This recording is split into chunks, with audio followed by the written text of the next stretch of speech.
guess what we have here? This is the all-new Sony FE 14mm f1.8 G Master. And I am actually very much surprised.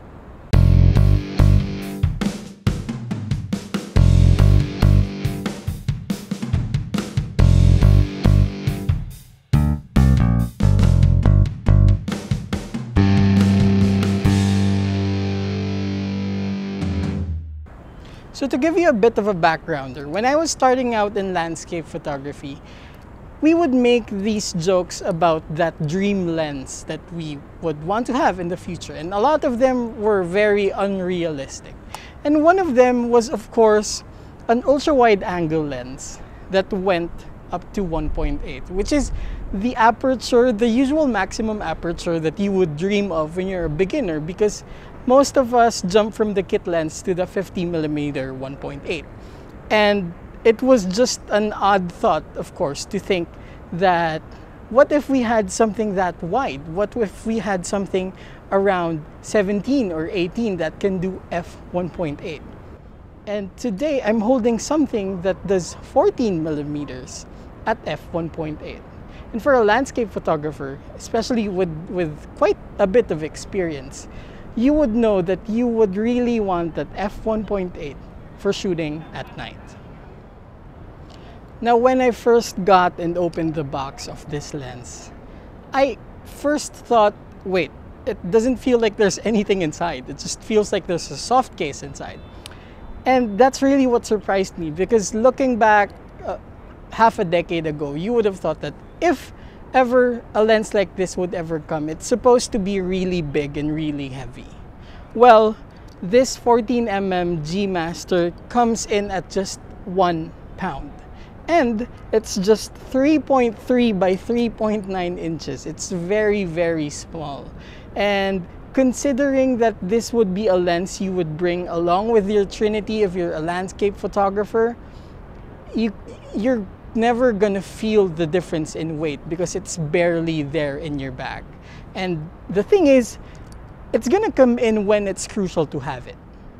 So some of the key features of this lens are basically the same things we can find on most G Master lenses. And since this comes in very wide, you're gonna expect that it's gonna come with a very round front element. And that's gonna do wonders in making distortion at a minimal and at the same time making it very sharp. It doesn't have a filter thread, though it has a slot for rear filters in the back. So it comes with a very straightforward design. The more distal ring is the focus ring, which is very smooth. And we have a clicking switch right here, which gives you control of the focusing. And we also have a focus hold button that can be customizable to whatever use you want to. And lastly, it has its own aperture ring. And as you can see, it goes from f1.8 to f16 with another stop for automatic. Or if you want to control the aperture from the body, you can use it there. And lastly, there is a switch right here to take out the click of the aperture ring. So if you want to use this for video, it's going to be very smooth. Before anything else, we have to check this lens's bokeh. It's a good thing my friend Shara was there and she happily posed for these photos.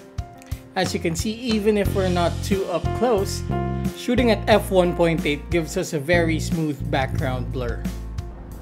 Next I'm just gonna shoot these verticals and try to see how much distortion there is.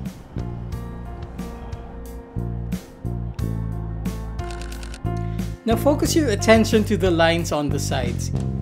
Even at 14mm wide, the distortion on this lens is very well controlled.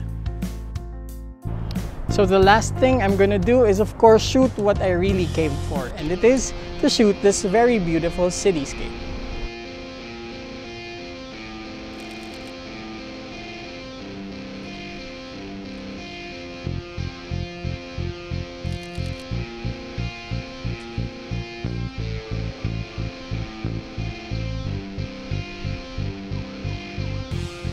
This amazing view from DMCI's Brio Towers is definitely one of the best views to be testing such a wide lens.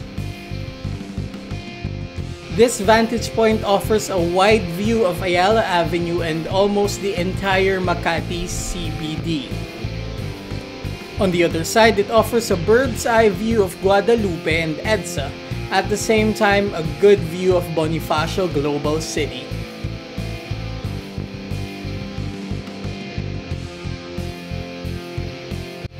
Now that we're done testing it in the city, it's time to go to the mountains.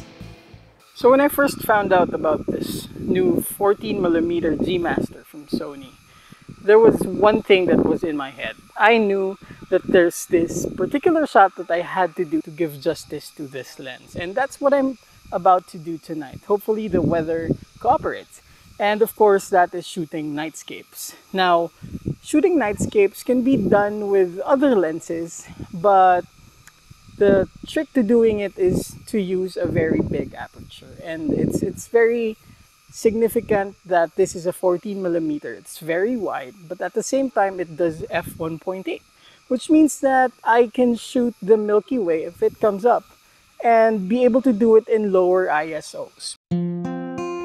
It was gonna be a long night. There's a lot of excitement, but as well as uncertainty regarding the weather.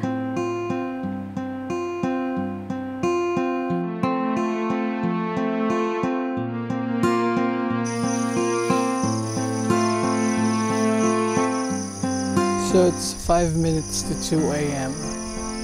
and the weather hasn't really been entirely perfect, but at the same time we've been given quite a few minutes of clarity, and it's actually pretty exciting to see some very thin clouds in the sky, making things quite a bit more interesting.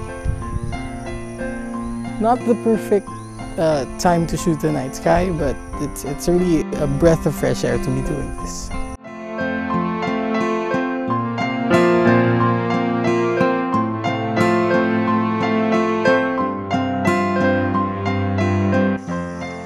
After just a few short intermittent minutes of clarity, we were covered in clouds, and we were also covered in fog. Even in the morning, there was no sunrise to shoot. For any experienced landscape photographer, this is a sign. It's time to pack up and go home. But I did take away some images that I am really happy with. Those short minutes of clarity actually revealed the magnificent night sky. And to be able to photograph it was just overwhelming. The dozens of night sky images I got to bring home were good as standalone images or as composite images for other locations. So I spent the last 2 weeks with, of course, the 14mm f1.8 G Master. And here are my impressions. Of course, number one thing, the size. Again, this is the dream landscape photographer's lens. It's 14mm wide, and at the same time, it goes to f1.8. This is the perfect lens for when you want to do nightscapes. And such a thing, I would expect to be much bigger, much thicker, with so much more bulk. But no, it's just 3 inches, it's 1 pound, and it's barely even there in your bag along with your other lenses.